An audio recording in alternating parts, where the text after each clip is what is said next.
Hello, Robert and everyone. This is my action plan for taking what we've learned on the course into my workplace now and really trying to implement some of the great ideas that we've shared. Okay, so this is basically centered around something we're calling the Digital IELTS projects. And actually, we've got an opportunity here to really use mLearning, or rather showcase the potential of mLearning within a particular program that we've just setting up for the first time. So I'd like to explain what we're doing with that. Okay, so first of all, just to give a little bit of background, our students, all of them, in fact, take IELTS, and it is a problem space for us often.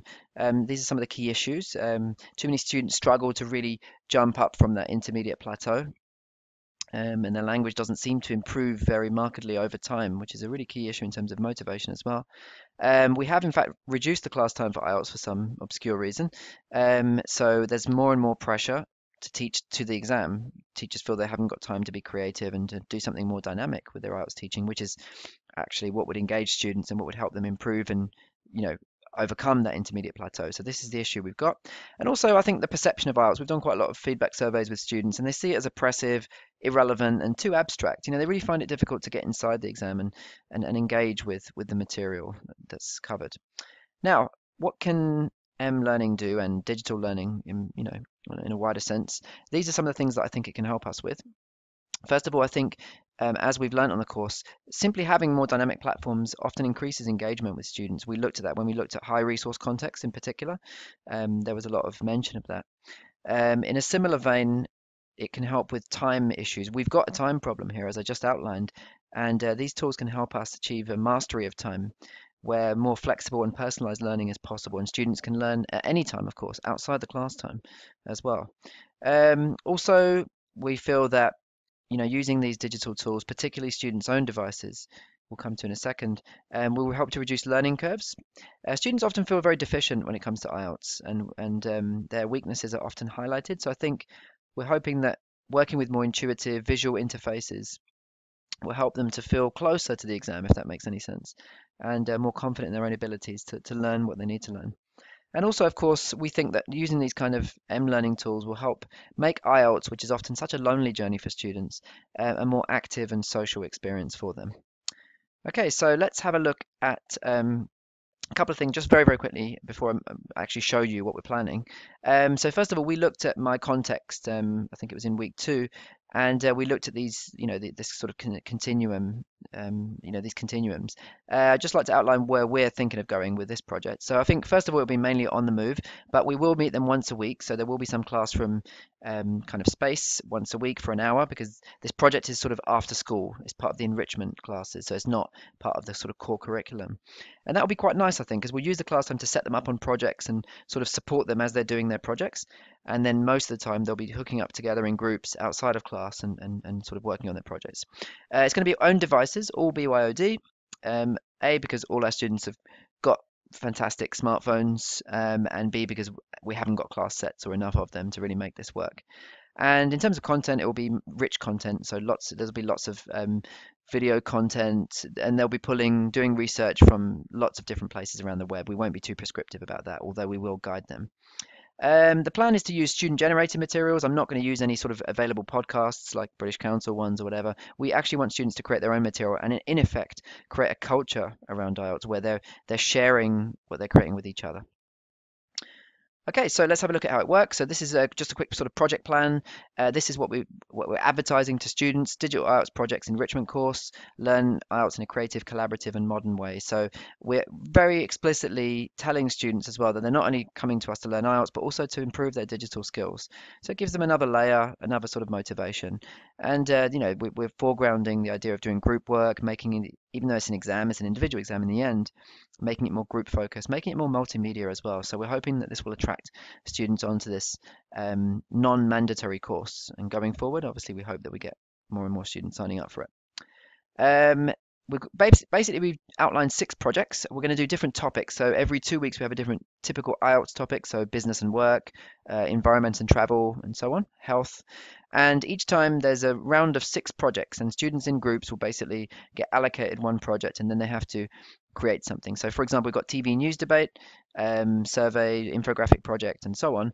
And for each one, we're going to actually give them a list of not prescriptive tools. They can choose other tools, and we'll make that clear to them. But we will give them a kind of recommendation for particular tools that would be useful in that task. So this is just a small example of that, and these are some of the other ones. So as you can see, we're planning to use quite a lot of different mobile tools. So by the end of the year, students not only would have hopefully really improved their IELTS topic knowledge and fluency, but also have actually got really familiar with a lot of key tools, which will give them confidence in the digital arena as well. Okay, just to show you a couple more things. I'll try not to make this too long.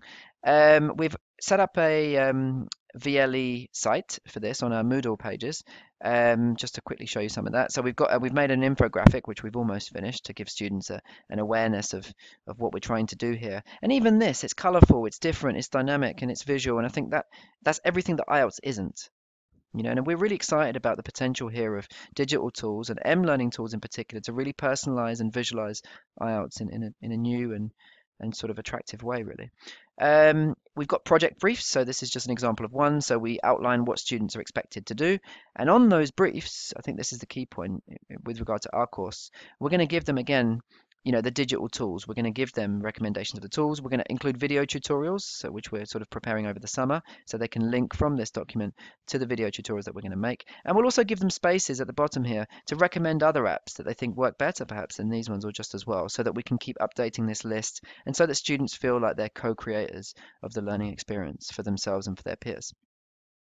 We've also, so this is just one of the topics. So you can see here, business and work is the first topic we're going to be dealing with. Students basically get a typical IELTS question, and then what we want to have, doesn't look very attractive at the moment, but we haven't designed it yet.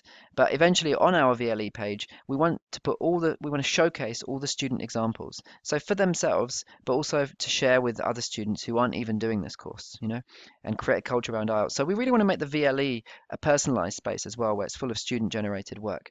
And as we've got a responsive mobile theme coming with our Moodle upgrade in the summer to 2.8, this will be fantastic and very timely because students will be able to obviously, access each other's work wherever and whenever on their mobile devices, which could be absolutely critical. Even on the way to the exam, for example, they'll be able to see a mock speaking test or whatever they want to see, which is great. Then going forward, last few plans, we're not only going to have an online presence, we're also going to display their work around the school buildings, which is fantastic. So create, their posters and their videos via Aurasma and via QR codes. Other students are going to be able to go around and really make IELTS a mobile learning experience. This is quite revolutionary for us, and I'm really, really excited about it. IELTS is very lonely and it's very classroom based at the moment. It's very much sort of chalk and talk. Students write, teachers mark. There's no sense really, from what I can see, of peer collaboration, of people being in it together, and of us creating a space where they can basically learn IELTS wherever they are in the building. That's what we're hoping for eventually. We'll have stuff dotted around, which is pretty cool. So I'll keep you updated on that. Also, it's quite timely because we're doing a couple of iPad trial projects at the moment. We're way behind the curve here, but at least we're doing it now. So again, this really chimes nicely with that. So a lot of the research that team's carrying out and a lot of the research we're doing for this project, I think will be useful to sort of come together and hopefully help us devise an mLearning strategy going forward into the new year. We're going to get feedback from students, of course, on this digital IELTS projects course. Really want to find out, did it resonate with them? What can we improve? Did they enjoy the fact that it was more mobile? That I really want to focus on actually the mobile learning aspect of this, which is one of the reasons I took this course. And it's going to be really fascinating to see what they tell us, really. And finally, the longer term vision. We have a lot of schools around the UK, and we have a lot of university partners and international study centres. And going forward, I think the vision, all of our students study IELTS basically, and we really want to create a more collaborative environment and culture across our schools. And I'm convinced that mLearning will play a really huge part in that. So that will be the longer term vision, obviously dependent on the kind of feedback we get and the kind of success we have on this trial. And also for mobile learning to be embedded then into other courses, and hopefully all our courses, either as enrichment projects, so extra sort of project-based learning, or embedded actually into schemes of work. And I think both of those things should and happen, well, certainly need to happen in the sort of near future.